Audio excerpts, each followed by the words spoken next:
Oi, pessoal, tudo bem? Hoje a gente vai começar a nossa unidade 2. Vamos falar um pouquinho de artrocinemática. Antes de eu começar a falar de artrocinemática, eu quero que vocês se lembrem que essa aula vai ficar disponível no YouTube e depois que eu soltar o link do YouTube, aqui embaixo tem uma descrição para você entrar no Socrative. Então você vai entrar no site Socrative, fazer o login como aluno e depois que você se logar, você vai procurar esse nome de sala aqui, né? IF Cinésio. E aí, lá vocês vão ter algumas questões, são 5 questões objetivas, para você testar o seu conhecimento em relação à aula de hoje. Então, primeiro assista a aula e depois faça essas questões objetivas. Muito importante que vocês não consultem material. Isso daí não vale ponto, não é nada, é simplesmente para ver o quanto você entendeu sobre essa aula. E aí, com isso, depois eu vou poder dar o feedback para vocês, como é que foi o acerto. A gente vai ter um encontro online, a gente vai fazer um hangout pelo Google lá e a gente vai encontrar e discutir para vocês tirarem suas dúvidas, não só sobre a matéria, mas também sobre essas questões que eu passar para vocês, ok? Bom, então a gente vai começar aqui a nossa aula. Vamos começar falando sobre a artrocinemática, e aí uma coisa que eu quero que vocês se lembrem é o seguinte: a artrocinemática ela é um pouquinho diferente do que a gente viu na unidade 1, que fala da osteocinemática. Na osteocinemática, eu estou preocupada com esse movimento do osso em relação a um outro osso. Então, quando a gente aprendeu lá a flexão do cotovelo, a abdução da articulação do ombro, né? Esses movimentos são movimentos do osso em relação a um outro osso. Porém, a artrocinemática ela vai tratar disso daqui, ó, do movimento das faces articulares. Então, aquele localzinho de um osso que tem um contato, né, se articula com um localzinho de outro osso.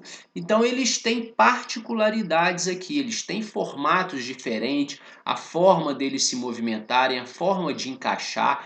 Então é disso que vai tratar a artrocinemática, beleza? Bom, e esses movimentos eles vão implicar em diversas questões aí na forma como nas nossas articulações se encaixam. Aqui, primeiramente, a gente vai falar sobre os tipos de articulação que nós temos. Então, elas podem ser classificadas em função da complexidade dessa articulação, em função do número de eixos ou até mesmo na capacidade de movimentos que ela tem, os graus de liberdade, né? Em quantos planos de movimento ela é capaz de se movimentar. E aí a gente tem essa classificação básica que as sinartroses, né, que seriam as articulações praticamente imóveis, elas não têm movimento de uma com a outra. A gente tem as anfiartroses, que são móveis, porém esse movimento é bastante discreto. E a gente tem as diartroses. As diartroses, essas sim são mais importantes para a gente, porque as diartroses elas são móveis, são as sinoviais. E é a principal, né, as principais que nós vamos ter aí no nosso corpo, ligados à nossa área aí, educação física e a cinesiologia, que fala do movimento. Bom, sobre as sinartroses, a gente tem que elas são articulações fibrosas, né, e são praticamente imóveis. Elas servem principalmente para absorção de impactos e elas têm um papel importante aí na estabilização do sistema músculo-esquelético. Então aqui a gente tem um exemplo de sinartroses. No caso aqui, a sindesmose, que é, por exemplo, a radioulnar média, que é essa membranazinha aqui, na verdade, é essa articulação fibrosa, esse tecido fibroso que você tem entre a una e o rádio. Então, em alguns locais do corpo, você vai ter esse tipo de articulação. Isso daqui é um tipo de articulação. E é importante ressaltar que ela serve para absorver impacto. Vamos supor que você pulou, caiu no chão, bateu alguma coisa, né? Ela absorve o impacto. Mas ela também serve para deixar a una e o rádio nessa disposição aqui, ó, com essa distância entre eles, né, para manter essa anatomia que vocês estão vendo aqui. Então, esse papel na estabilização desse sistema esquelético. E a gente também tem as suturas, por exemplo, ó, aqui no crânio. Nosso crânio, ele é formado por essas laminazinhas aqui, ósseas irregulares, né, que vão se encaixando igual dentes serrilhados, e ele é formado, isso daqui é um tipo de articulação também, é um tipo de sinartrose, a sutura. Elas, quando nós nascemos, elas são mais maleáveis, mais molezinhas, né? O que antigamente o pessoal chamava de moleira, né? Nas criancinhas. E à medida que você vai envelhecendo, isso daqui vai ficando cada vez mais rígido, mais duro, até que ele se torna praticamente parte do seu crânio, né? Com o osso ali, ele fica muito rígido e muito duro. Então isso aí é um tipo de são tipos, né? As suturas e as sindesmoses são tipos de sinartroses ou articulações fibrosas imóveis. Além disso, nós temos também as anfiartroses. Essas daí já são cartilaginosas, então diferente daquelas anteriores. E elas são levemente móveis, elas permitem um movimento entre elas, né? Também serve para atenuar, né, as forças que são aplicadas e permite o movimento aí nos ossos adjacentes. As principais que a gente pode falar aí de anfiartrose é a sincondrose e a sínfises. Então, as sincondroses, por exemplo, são aquelas das costelas se ligando ali ao manúbrio do osso externo. Então, isso daqui são articulações externo-costais. E essas articulações são exemplos de anfiartrose. Se a gente olhar também lá na nossa sínfise púbica, aqui no pubis, né, ligando um pubis ao outro, a gente também tem um tipo de anfiartrose, no caso sínfise. Essas daqui da costela são sincondroses por cartilagem hialina, né, unindo as costelas aqui ao osso do externo. E aqui também a gente tem uma cartilagem hialina, como por exemplo um disco fibrocartilaginoso. Então outro local que a gente vai encontrar isso, por exemplo, são nas vértebras. Entre as vértebras ali, o disco fibrocartilaginoso separando uma vértebra da outra. Essas daqui então são relativamente móveis. E finalmente a gente tem as diartroses, ou mais conhecidas como sinoviais. Elas são mais conhecidas popularmente dessa forma e elas têm poucas limitações, né, de movimento. Elas têm muita capacidade de movimento. E geralmente as superfícies que a gente tem dessas articulações, né, desses ossos aqui, na verdade a superfície do osso, ela vai ser coberta por uma cartilagem articular, que é uma cartilagem entre um osso e o outro, e você tem a cápsula articular, que vai envolver toda aquela articulação, e você ainda tem uma membrana sinovial. Nessa membrana sinovial, ela tem uma característica porque ela fica ali aderida, né, na parte interior da cápsula articular e é lá que você tem um lubrificante natural, que é o líquido sinovial. Então, alguns problemas que acontecem aí nas articulações, uma delas é o extravasamento desse líquido sinovial por ruptura parcial ou até mesmo total da cápsula articular. Então, essas são características das diartroses. E a gente tem uma série de tipos de diartrose. Então, aqui a gente vai entender a forma que elas se encaixam e a forma como elas se articulam. Dentre elas, a gente tem a plana ou deslizante. Então, um exemplo que a gente tem aqui é na articulação do carpo, onde os ossos eles deslizam ali entre si.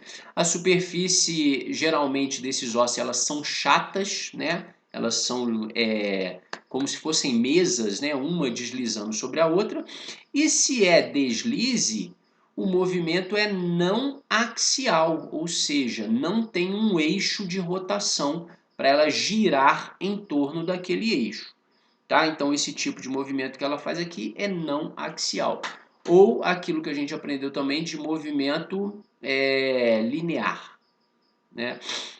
A gente também tem as do tipo dobradiça ou gínglimo, né? Uma das mais comuns que nós apresentamos aqui é aquela do cotovelo, que a gente tem a articulação ali da una, né, com o húmero. E aqui, geralmente, a gente tem uma superfície convexa e a outra côncava. Então, ó, aqui, convexa, essa onde tem a bolinha, e côncava, aqui está recebendo a bolinha. Côncava faz um buraco, né? E a convexa encaixa naquele buraco. Geralmente, nós temos aí ligamentos, né, colaterais muito fortes aí, né, e fixos ali, tornando praticamente impossíveis diversos tipos de movimento nessa articulação. Ou seja, ela é muito congruente, eu vou falar isso daqui a pouquinho, mas ela é muito fechadinha, você não consegue movimentar muito em diversos planos. Então, se você imaginar a articulação do cotovelo, você só faz a flexão e a extensão, por exemplo. Ela está muito amarradinha ali, né? E ela tem esse formatozinho de dobradiça. Portanto, esse é um outro tipo de articulação sinovial. Depois, a gente tem as do tipo pivô ou trocoide, né? Ela tem uma característica muito parecida com uma hélice ali, um disco girando em torno do centro, né? Uma superfície vai ter uma forma de um anel com um fulcro, um centro, né? Um buraquinho ali no centro dela, e a outra é um pino que vai entrar nesse anel ali, ou seja, ela gira uma dentro da outra, teoricamente falando assim.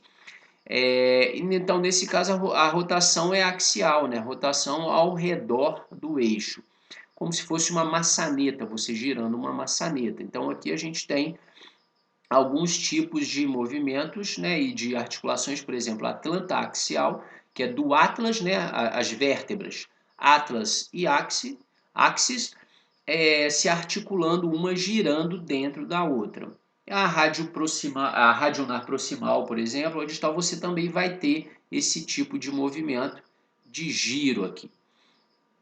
Além disso, a gente tem as condiloides, também pode ser elipsoide ou ovoide, né? Que uma superfície é convexa e a outra é côncava. Então, mais uma que tem essa característica. Ó, a dobradiça, a condiloide também tem essa característica, que uma convexa e a outra é côncava. E aí ela permite movimentos de flexão, extensão, abdução e adução. A diferença dela é que ela não é tão, digamos, fechadinha ou amarrada como é a dobradiça. Então ela permite que se movimente mais essas articulações. Então você, além de flexão e extensão, você tem abdução e adução, ou seja, você tem circundução, você consegue fazer movimentos em diversos planos. E aqui, por exemplo, ó, quando você faz a flexão, né, palmar ou dorsal, e esse desvio radial e unar, ele trata diretamente da articulação radiocarpal. Então, a radiocarpal, né, ou seja, do rádio com o carpo, é um tipo de articulação condiloide. E ainda a gente tem a selar, né? Ela tem uma forma de sela, né? Até coloquei o cavalinho aqui para vocês entenderem como que funciona o movimento dela, né?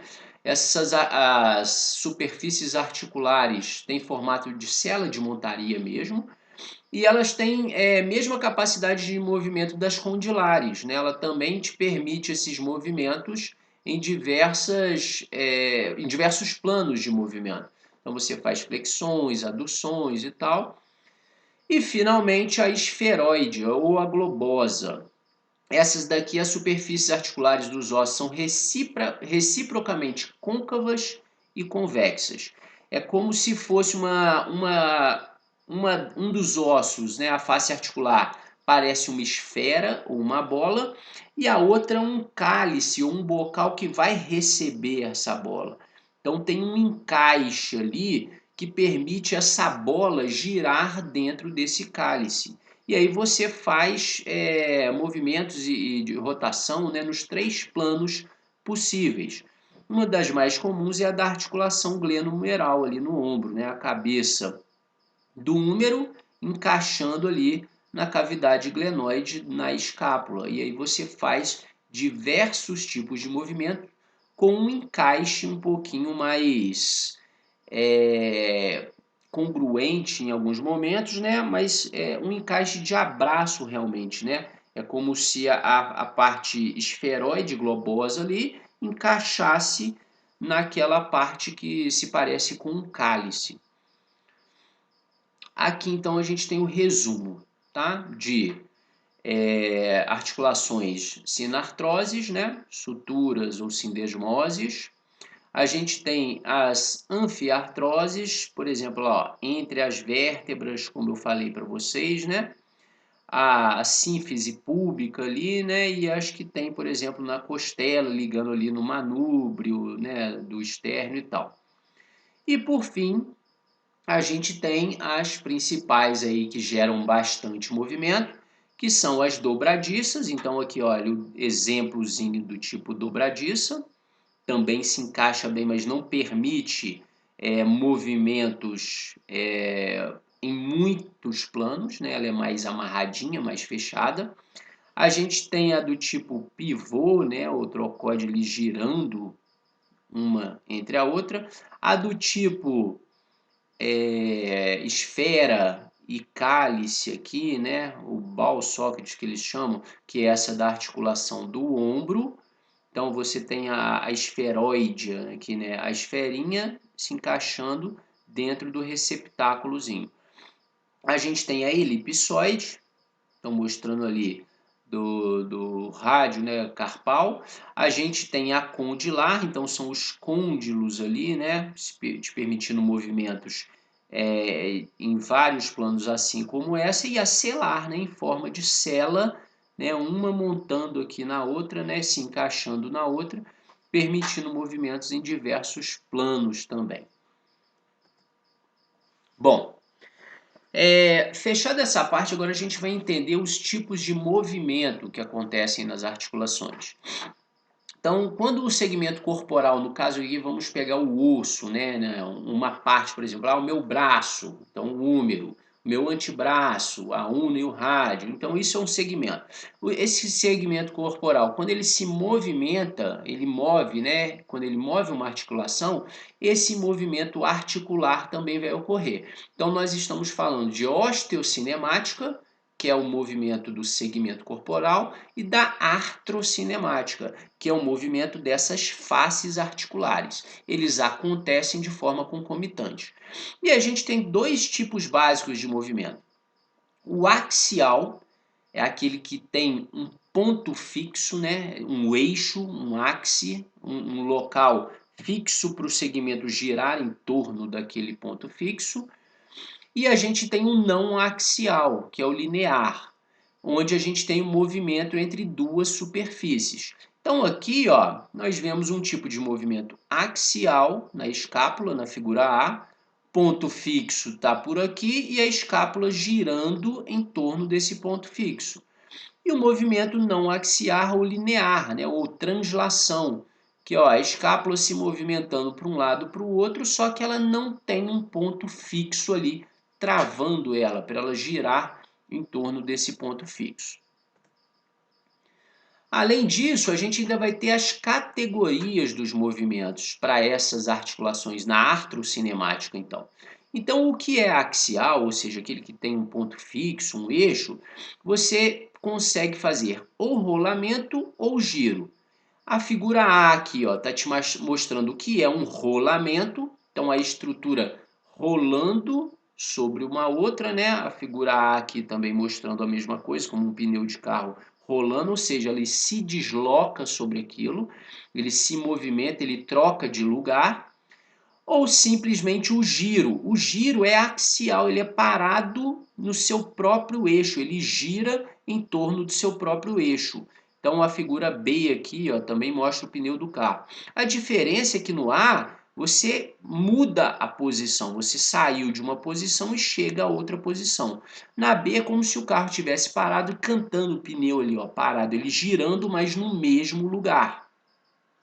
E por fim a gente tem a não axial, que tem o deslizamento. O deslizamento é como se fosse o carro freando, freou a roda, ou seja, não tem giro, mas ele desliza, né? Há um deslizamento, ele também sai de um local e vai parar em outro local, mas um deslizamento, ele está travado.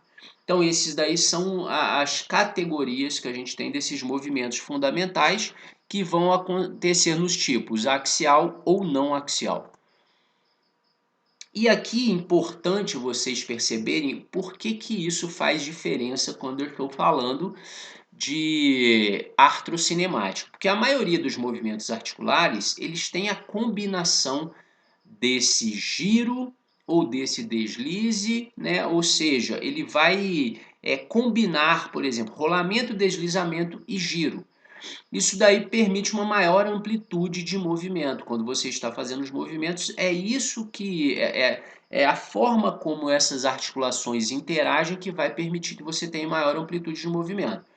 Então, se você reparar aqui na figura a gente tem como se fosse apenas um movimento isolado de rolamento, né? O que aconteceria, por exemplo, aqui eu estou falando da articulação do joelho, tá? Então aqui você está vendo a cabeça do fêmur e aqui embaixo o platô tibial e aqui a fíbula. Muito bem, se acontecesse apenas o rolamento quando eu fizesse a flexão do joelho, por exemplo, ou a extensão do joelho, olha o que ia acontecer quando isso terminasse. Um osso se distanciaria do outro, se desarticularia. Então, o que a gente chama de luxação, ele perde um contato de um com o outro. Então, para que isso não aconteça, na figura B que você vê essa combinação, você tem o rolamento, que seria esse primeiro movimento aqui da figura A, mas junto com ele vai acontecer um deslizamento, ou seja, ele desliza, ele escorrega um sobre o outro, e um pequeno giro também. E aí, quando você faz o movimento de extensão ou flexão do joelho, os ossos continuam aqui, ó, articulados, né? A cabeça aqui, ó, os côndilos, desculpa, tá? Os côndilos do fêmur se articulando aqui com o platô da tíbia. Então veja que aqui, no início e no final do movimento, eles não perdem o contato. Se fosse só rolamento, olha o que aconteceria ali na figura A. Então isso daqui é importante para vocês entenderem essas questões aí. Eu vou mostrar agora para vocês rapidamente um videozinho para isso ficar mais claro, para vocês entenderem isso de forma mais clara. Então observem aqui, ó, a articulação glenohumeral, olha a abdução acontecendo, ó o rolamento e o deslizamento e o giro acontecendo. Então dá para a gente perceber esses movimentos para que os ossos aqui não se desarticulem, não percam contato entre eles. Então por isso que esse aspecto artrocinemático é bastante importante. Bom, vamos voltar lá para a apresentação. Dando sequência, agora a gente vai entender essa regra côncavo-convexo. Essa regra côncavo-convexo vai acontecer nessas articulações que têm essas características. A gente viu que algumas articulações ali apresentam uma parte côncava, que é a que tem o buraquinho, o receptáculo, e a convexa é que tem a parte ali, a protuberância para encaixar na parte côncava. Tá? Então, convexo e a côncava. Bom, as diferenças nesses formatos aqui de dois ossos que estão se articulando, então nessas extremidades ósseas ou nas faces articulares, fazem com que elas se movam de forma muito específica durante o movimento. E aí a gente tem duas condições. Quando a gente tem uma face articular côncava se movimentando e a face articular convexa está fixa, vocês vão ver que ela se move na mesma direção do segmento corporal. Ou seja, a face articular côncava vai se movimentar na mesma direção do segmento corporal. Então observem esse exemplo aqui, ó. A face articular aqui, ó, que está se movimentando, é a convexa. Então, ó, convexo. E eu estou fazendo um movimento de abdução da articulação, vamos supor que seja do ombro, tá? Na verdade que é da falange, tá? O osso do metacarpo e a falange. Bom, eu estou fazendo então, na verdade, uma flexão ou extensão.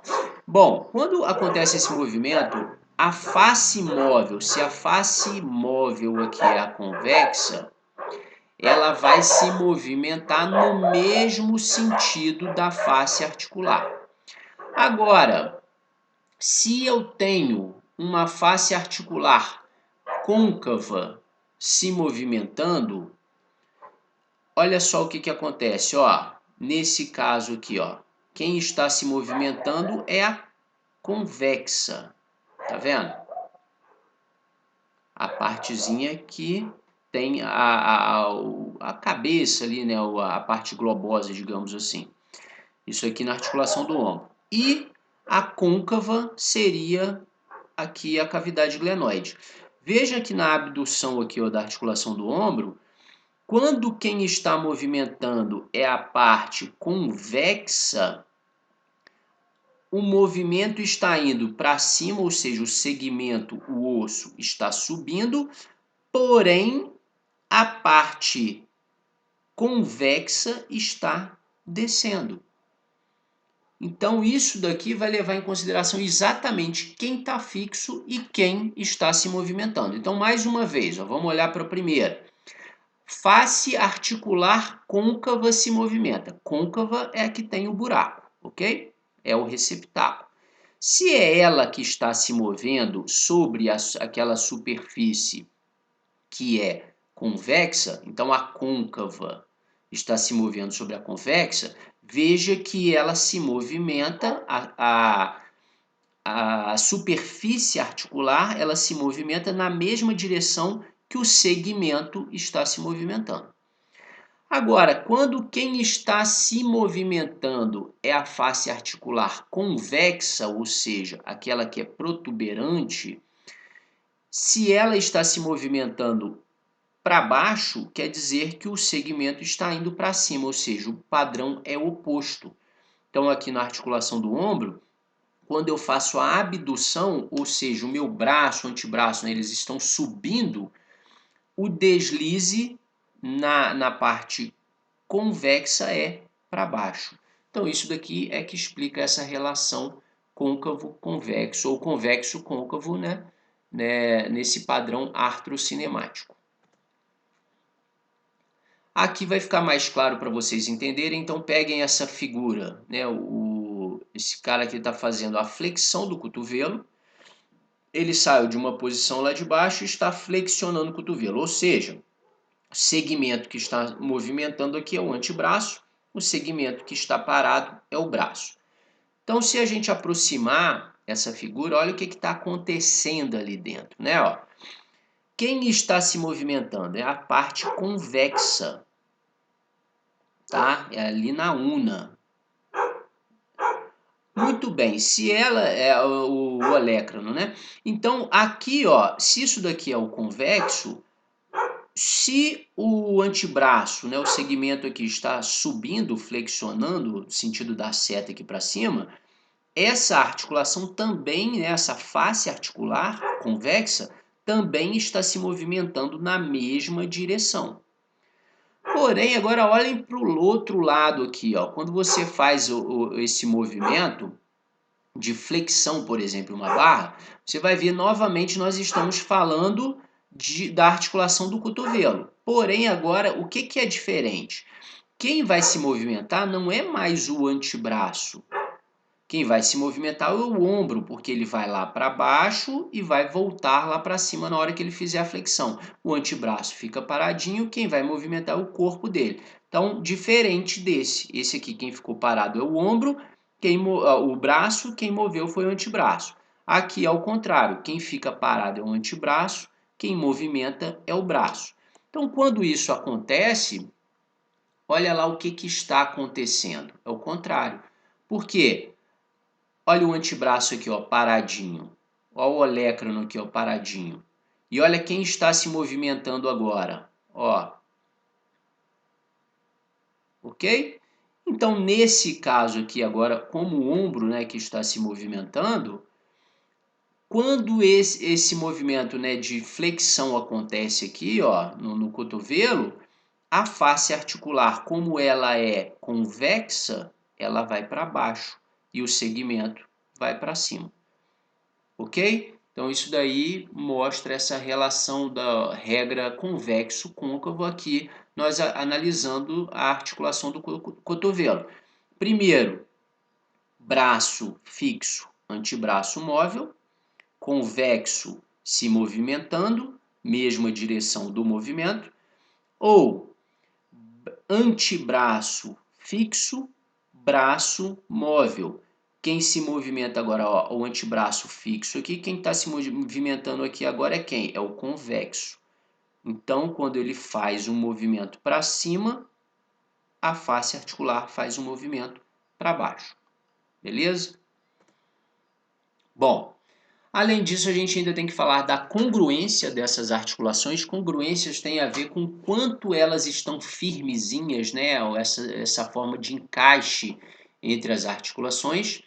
Elas podem ser congruentes, né? Uma mesma articulação ela pode ser congruente em algumas situações e não congruentes em outras situações, isso daí vai depender, ou você pode comparar articulações diferentes. Por exemplo, a articulação do cotovelo ela é muito mais congruente do que a articulação do ombro. O que eu estou querendo dizer? Ela é muito mais amarrada, ela é muito mais presa, né? Então você tem pontos positivos e pontos negativos nisso daí. Em uma mesma articulação, como eu falei, se você observar aqui, ó, nós estamos analisando mais uma vez a articulação aqui do joelho, então o fêmur aqui, os côndilos do fêmur e aqui o platô da tíbia.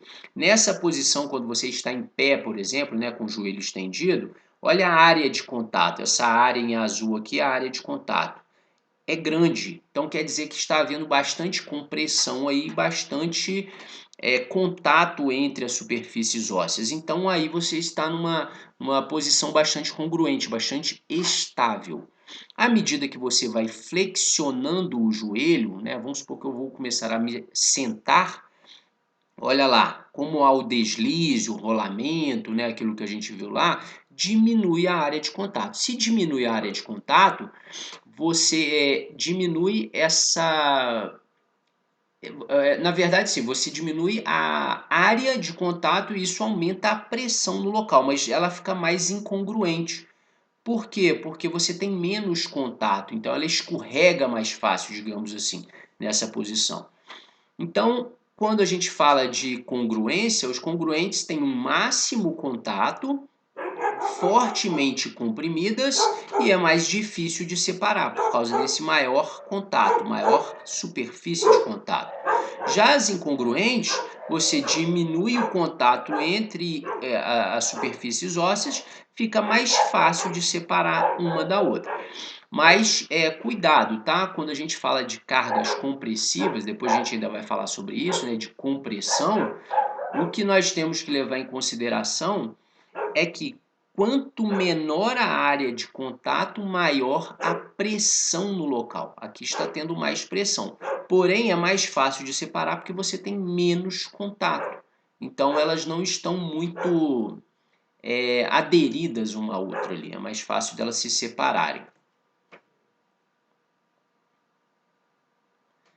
Bom, seguindo,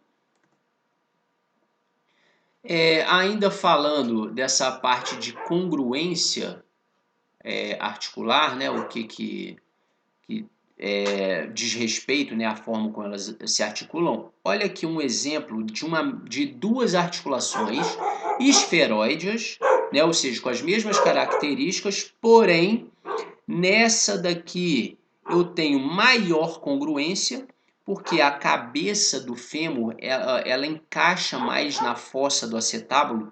A fossa do acetábulo ali no quadril, ela abraça mais o cálice, digamos, é mais profundo, tá? Ao passo que, quando a gente olha aqui para a articulação do húmero, que também é esferoide, né? É a mesma coisa ali que a gente tem no quadril, porém o receptáculo, né, a parte côncava, que no caso aqui é a cavidade glenoide da escápula, ela é mais rasa. Por ela ser mais rasa, ela não abraça tanto a cabeça do húmero, então deixa ela aí um pouco menos congruente. É o que vai acontecer, por exemplo, também nas elipsoidais ou elipsoides, né? Esse padrão menos congruente também acontece. Então, nesse caso aqui, o mesmo de superfície articular pode ser mais ou menos congruente. Vai depender do tamanho da superfície de contato, da simetria do encaixe articular e da disposição desses ligamentos. Então, nesse caso aqui no quadril, para manter o contato entre os ossos, você depende menos dos ligamentos e depende menos dos músculos. Não estou falando que não depende deles, mas depende menos em comparação, por exemplo, à articulação glenohumeral, que por ela ser rasinha dessa forma, ela vai te permitir mais movimento, mais amplitude de movimento, maior liberdade para você movimentar. Porém, quem vai ter que trabalhar mais para segurar isso aí no lugar são os ligamentos, são os próprios músculos, a forma como eles cruzam essa articulação, para que ela não se desencaixe, né? Ou para que não ocorra uma luxação nessas articulações, ok? Bom, seguindo aí, eu vou deixar aqui para vocês as instruções do que vai ser feito agora, né, para a nossa atividade que vai ser feita lá no Socrativo. Então, só para a gente encerrar essa parte aqui, o que eu quero que vocês façam? Vocês, depois que assistirem essa aula, vocês vão acessar o Socrativo. Acessando o Socrativo naquelas condições que eu falei, né? Entra sempre com o login aluno, não entra como professor. Se pedir o nome da sala, você vai colocar lá o IF Cinésio, que é aquela que está descrita ali, rolando ali na barrinha, e aí vai abrir. Peço para vocês, por favor, não consultem, não façam consultas nem de colega, nem de livro, isso aí é para testar quanto que você entendeu dessa aula que você assistiu hoje, tá? Não faça mais de uma vez também, senão você atrapalha ali quando eu estiver fazendo o controle. E aí eu vou deixar essa atividade aberta. Quando eu for fechar, eu vou mandar um e-mail e aí a gente vai combinar o nosso encontro online via Google Hangout. E aí a gente vai encontrar. Esse encontro vai ser para tirar as dúvidas de vocês em relação a essa aula e também para tirar as dúvidas em relação à atividade que vocês vão fazer. Beleza, gente? Bom, então é isso e a gente se vê mais pra frente. Até mais.